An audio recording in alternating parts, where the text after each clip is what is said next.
साथ इस प्रकार का दुराचार हुआ और उसको इतने नृशंस तरीके से स्वीकार किया गया। परिवार और गांव, सरकार और प्रशासन से न्याय की गुहार लगा रहा है। हमने भी सोचा भाई एक मनीषा हमारा घर भी है, काका ताऊआ में भी हमारा भाई भतीजी भी है, बेटी भी है, भाई वे भी पकड़ जाओ भाई। न्यू बात अगर देखेंगे ना, कबूतर आंख नहीं चलेगा, बिल्ली भाग जाएगी, तो भाई कबूतर की आंख नहीं चल रहा, बिल्ली नेट में तोड़ेगी। न्यू मत मानियो भाई, लक्ष्मण ढाणी गांव की बेटी थी, भिवाड़ी की बेटी थी, 36 बिरादरी की बेटी थी, पूरे हरियाणा प्रदेश की और पूरे देश की बेटी थी। और आज इस धूप के अंदर 80-80 साल के बुजुर्ग, पढ़ाई करने वाले मेरे युवा साथी, सभी काम धंधा करने वाले आदमी है भाई। ये इसलिए खड़े हैं दिन और रात इस सेवा के अंदर, इस परिवार को और इस गांव को न्याय मिलना चाहिए और पूरे हरियाणा के अंदर एक मिसाल पेश होनी चाहिए कि और किसी बेटी तरफ कोई ऐसे देखना चाहिए। बेड़िए भरे पड़े हैं और उनका साहस इसलिए बढ़ जाता है कि इस प्रकार की निकम्मी सरकार उनको तवज्जो दे देती है और उनका संरक्षण करती है।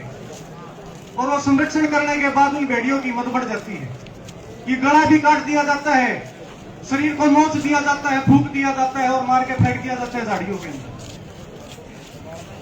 ये सरकार जब आई इस प्रदेश के अंदर, देश के प्रधानमंत्री ने एक हरियाणा की धरती से नारा दिया था, बेटी बचाओ बेटी पढ़ाओ।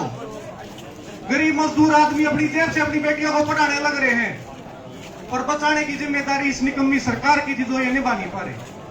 और हमारा सवाल भी ये बनता है, जनता ने कमी नहीं छोटी भाई, 3 बार इनको जिता के सदन के अंदर भेज दिया। हम क्या देते हैं भाई, जो हमारी सेवा में जो लग रहे हैं ना, हमारे जो नौकर हैं, एसपी है भाई, जो SHO है, पुलिस वाले, ये हमारे नौकर हैं भाई, सरकार के नौकर हैं। और आपने एक बात सीखी है, आपने एक कहावत बना रखी है, आप कहते हो हाजी की नौकरी नाजी का घर, की नता हाजी करनी अपने बालक पाल रहे हैं। मंशा किसकी खराब है? मंशा सरकार की खराब है। सवाल हमने सरकार से करना चाहिए। मैं हल्का जिला पार्षद हूं भाई, सरपंच और पार्षद बनने के बाद खासकर मेरी उम्र में किसी मंत्री नेता के पासे चप्पल जूती ढाई रहे हैं। 2016 में रोहतक के अंदर आरक्षण आंदोलन हुआ था भाई, मेरा बड़ा भाई है राहुल दादू, 8 मुकदमे कति बिल्कुल झूठे लगाए गए, जिनको आज तक भुगत रहे हैं। और वहीं से आप लोगों से सीखा था कि संघर्ष का रास्ता क्या है और उसके ऊपर क्या क्या कठिनाइयां आती हैं, उसको सीख कर आपके बीच में आए हैं। उसके बाद में गौचरण भूमि का आंदोलन संत गोपाल दास जी के साथ कराया, गंगा बचाने का आंदोलन स्वामी सदानंद महाराज के साथ गंगा हरिद्वार ऋषिकेश के अंदर कराया, किसान आंदोलन के अंदर रहे। मेरे एक चाचा थे, बुजुर्ग थे, और वो एक बात कह रहे थे कि भैया सरकार और प्रशासन जो है मंडी के अंदर रेस्ट हाउस के अंदर हमारी बहन का, बेटी का डेड बॉडी रखे बैठी है और रात को यहाँ पर आकर और अंतिम संस्कार करेंगे। 2020-21 के अंदर किसान आंदोलन था, आप सभी को याद होगा। 26 जनवरी की शाम को राकेश टिकैत को लठ मार के ताने की कोशिश थी, वहां से मार के फेंकने की कोशिश थी, अंदर जेल के अंदर डालने की कोशिश थी। एक वीडियो वायरल हुई थी, ये हरियाणा था, ये लोग थे, इन्हें के ट्रैक्टर थे, इन्हें के लठ थे, वह सरकार पाछे करती थी, वो धरना फिर से चले और सरकार को घुटनों पर लाकर रख दिया था।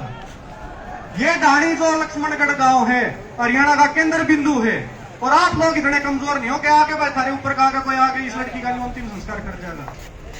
यह बात एक परिवार की नहीं है भाई, एक गांव की बात नहीं रही। एक मैसेज आपकी एक कॉल पूरे हरियाणा को और पूरे देश को इकट्ठा करने का काम कर सकती है।